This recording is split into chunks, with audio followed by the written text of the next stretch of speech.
Good morning, my YouTube family. I'm coming to y'all again.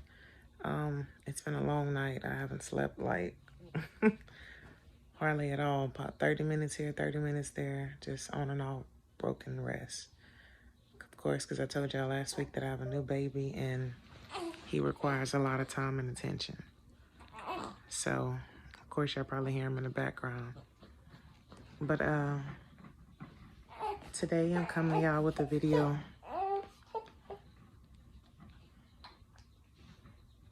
Excuse me, I'm sorry. I'm coming to y'all with a video on why do we do the things that we do, or why do we act out the way that we act out. Just this morning, I had an issue with my mouth, or even not saying it out directly, but just texting certain things. And I sent a text message, and I didn't say what I meant, so it came out the wrong way. But it's because I have some insecurities within myself. So because I have little insecurities that I deal with, it sometimes comes out in my conversation. And things like that undealt with comes out at the wrong times and to the wrong people. So I have an issue with letting people go, whether it be through friendships letting go, or when sometimes people grow apart, and people go in different directions or whatever. However, just I had an issue with letting go, or whether it's through losing people through death, or losing relationships that I've been in with guys or whatever. However, it just was the issue of just letting go and moving forward. And this morning, as I was sitting here after I finished up a conversation, I thought about it. I'm like, why do I respond like that? But it's because I had an issue with letting someone go when I was a child, because it was a lady I got close to. And when she passed on, it affected me in such a major way. Like, I literally had a hollow feeling in my stomach. Well, it was an empty feeling for like months, where it just bothered me and bothered me and bothered me. And it took years for me to shake that off, because I was so hurt, because I was like one of the first people in my life that I actually got close to. And when she passed on, I didn't know how to take it. It just affected me in such a major way. I didn't want to eat. I didn't want to go to school. I'd be crying all the time. It was just like I was in such a major state of depression. And I didn't even realize what depression was as a child. But because I never dealt with it and addressed it, it like followed me later on into my adulthood, where now I have an issue with letting people go, period. Even if we've outgrown each other, or even if, they're moving on, doing something better with their life, or if they passed on, or however. It's just, I had an issue with letting go and moving forward. And it wasn't an easy transition.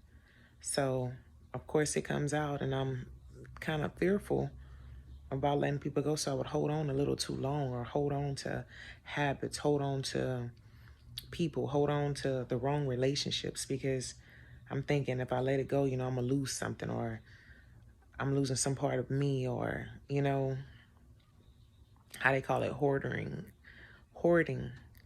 And I'll be hoarding feelings, hoarding emotions, hoarding people, when clearly either they moved on and I'm still holding on, or I'm still holding on to emotions and feelings, or whatever it is that I'm holding on to. But it's not good.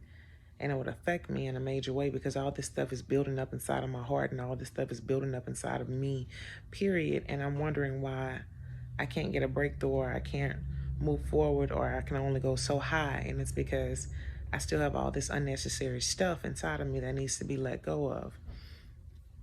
And it's powerful in letting go, because sometimes you don't even notice that things are still inside of you until a situation presents itself and you respond a certain way. And then you have to ask yourself, why are you responding like that? Or why are you acting out like that? Or what's up with this? Or what's up with that? And I pray for God to show me and show me what's inside of me, or show me what needs to be dealt with, or bring about healing in my life. But the only way healing is going to take place if I first acknowledge what it is that I'm really dealing with. So this morning, within a conversation, it's like I had an issue with letting something go, because I'm feeling some type of way behind a simple statement, and I'm thinking and taking it the wrong way, when it's clear we cannot determine what life is going to bring the next day or the next moment. You know, only thing we could do is just go through it and live through it. But I'm thinking about the future and thinking, okay, well, what if this happened or what if that happened? It's like the fear of the unknown. So in order not to deal with it, I say, okay, well, I'll just hold on, and I'll hold on to this feeling, or hold on to that way of thinking, and just assume negative or assume something bad when it's really just a part of life. You know, things come and things go. People come and people go. You know, the Bible says we're but a vapor passing through this world. And at times it's said in a word, but it's not that easy to just say, hey, life happens and we got to adjust to it, because adjusting is not easy. Adapting is not easy. Things are constantly changing all around us. And the only thing we can really do, or I can really do, is adjust to the changes. But at times it's hard and difficult to do, to just adjust to someone not being here, a loved one, you know, passing on, or having to change things and characteristics about yourself. You know, it's not easy changing or adjusting to the things that are taking place within us or around us. But it's a day-to-day challenge. It's a day-to-day transition.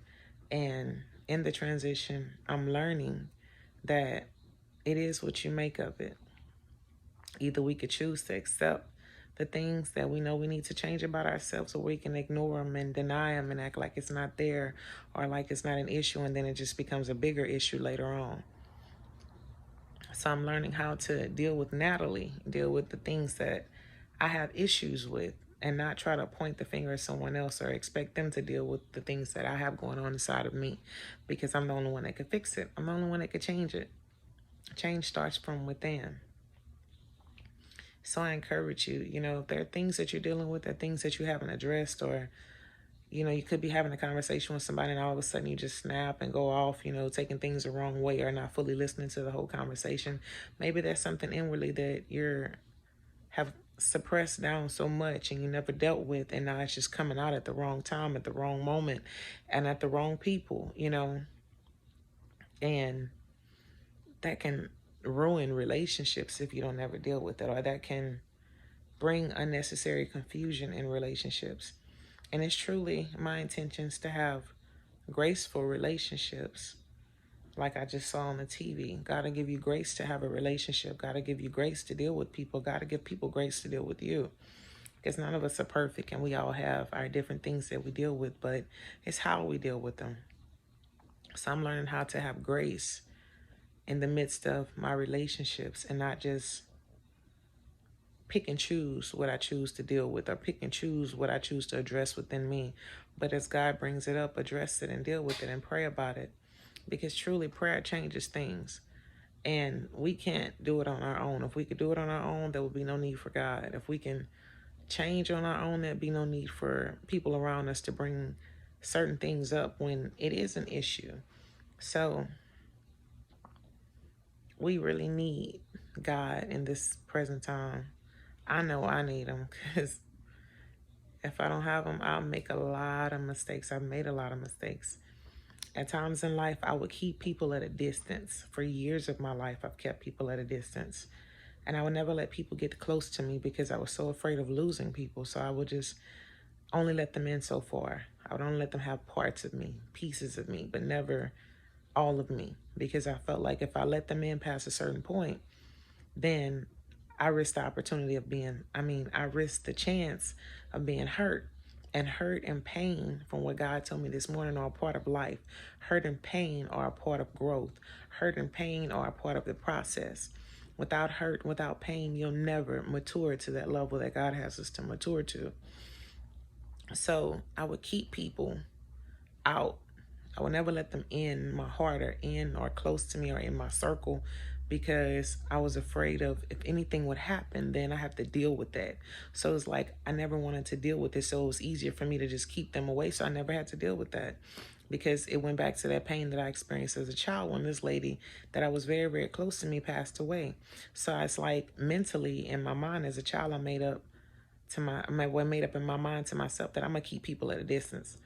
I'm gonna, push things away or push people away so that way if I don't have to, if they're not close to me, I don't have to worry about dealing with them if they leave. I don't have to worry about dealing with the hurt and pain if something happens, or, if I get in a relationship, I don't have to worry about dealing with the emotional hurt of if we don't make it or whatever. I'm gonna just keep it at a distance. I'm gonna just keep it far from me. I'm gonna just keep them at a certain point. I'm not gonna fully let them in to my personal space. And that's a terrible way to live, because if you never truly open up to love people from a genuine place, then you never really truly learn God or people for who he created us to be, because God is love. And pain and hurt are a part of the process of learning how to live in this life, because we're going to go through things, we're going to suffer things, but it's in our going through and our suffering that God gives us more strength to keep going forward, to keep moving on, to keep enduring, even in the painful, hurtful process of life, So I'm learning how, and I've just, like, over the last year to 2 years, maybe 3, I started a little by little allowing people to come in and allowing people to get close to me. And it wasn't people that I haven't known. It was people that I've been known for a long time, but I just finally kind of little by little cracked that door open just a little bit to allow people to come in and me to open up to people rather than keeping them at a distance. I'm learning how to be more of a friend, more of a good family member, a good daughter, a good wife, a good mother, all those different things what requires us having relationships with people. And I'm learning how to do that, because I realize by keeping people away and keeping people at a distance, I'm not truly being who it is that God created me to be. I'm not truly genuinely loving them with agape love. It's like my love had restrictions. And it's like I was always looking for a way to sabotage relationships or sabotage my friendships, or, looking for anything to be wrong so I could find a reason to back up and go back into my little cave or my little corner, because that was my safe place. I didn't have to worry about being hurt if I was in my little cave. I didn't have to worry about being hurt if I was in my little corner, And that's a terrible way to live, because I felt like I was missing out on the beautiful part of life of having people who genuinely love me and care for me, and who truly, genuinely want the best for me, because I'm trying to keep them at a certain point, and I wouldn't let them completely in. But I learned years ago that you gotta know your friend to be a blessing to your friend. And you gotta know who are your friends, and you gotta know who aren't your friends. You gotta know who are your enemies, because not everybody that's smiling in your face are really your friends. But some people really are good, genuine people in this world, and you got to know those, because in this time that we're living in now, everybody is exposing themselves. Everything is coming to the light, and nothing is being hidden anymore. So I've learned over the years how to allow people, or certain people, to really come in. That way it's not just a one-sided thing where they're opening up to me but I don't actually open up back to them, because it's a mutual thing. And when you really truly want the best from someone, you give them your best. And I truly desire the best in my relationships. And I desire to be people's peace, and not their stress. People's happy place, safe place, not turmoil and all these other different things that are negative. But that came and is coming through a process of me allowing God to work on me and allowing him to complete that great work that he started in me. So that way, when I do express myself to others and when I do open up to others, it's God that's opening up and not the devil. It's God that's overflowing on people or through people, and not the enemy, not that negative side, not that hurt, not that pain, not that stuff that then happened years ago and it's just now just running out like a faucet. So, I'm sorry, y'all, my baby moving because I just snapped.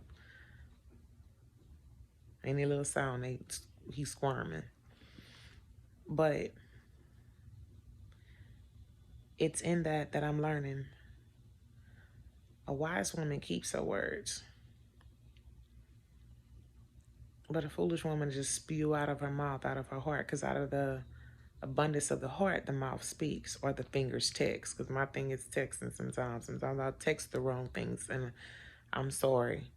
But no, there is no but. I'm sorry. Because I'll just text some crazy and not even think it out or have thought it through. Just allow the enemy to come in and play with my mind and play on my heart. And before I know it, I'm just expressing the wrong things, but it's because I didn't really take the time to sit down and think about it or ask myself, what does this really mean? Or what is this person really saying, or whatever. So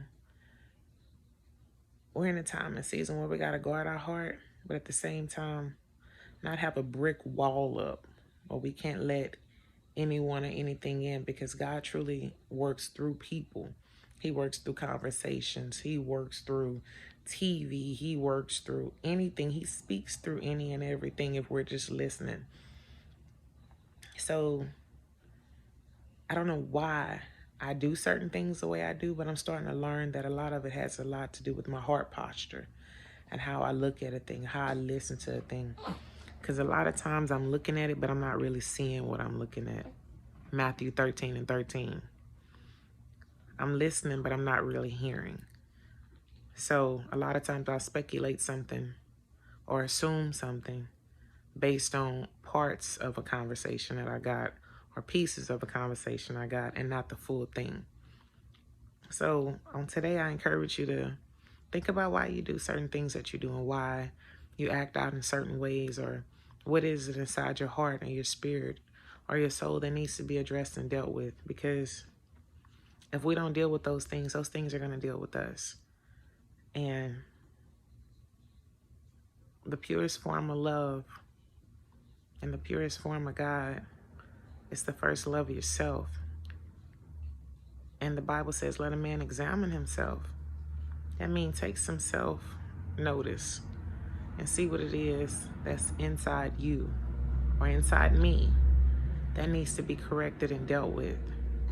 So that way we can truly receive and get all that it is that God has for us. Because he truly has a life planned out and in store for us. But in order for us to get to that, we have to do some cleaning up on the inside.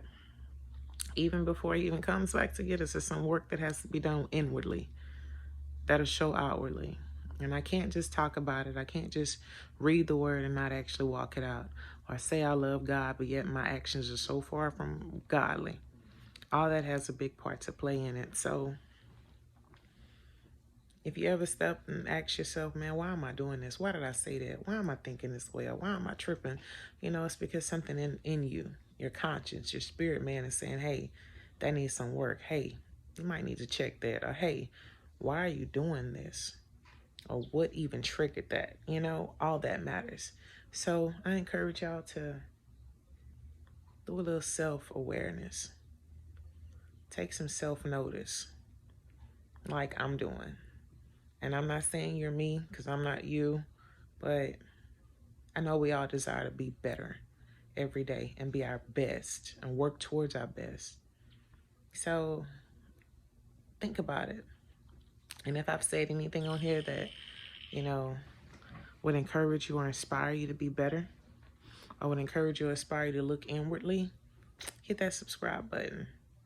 Because I'm trying my hardest to be consistent and persistent in what I do. And when it comes to my heart and my spirit, I come out here and I pour it out to y'all.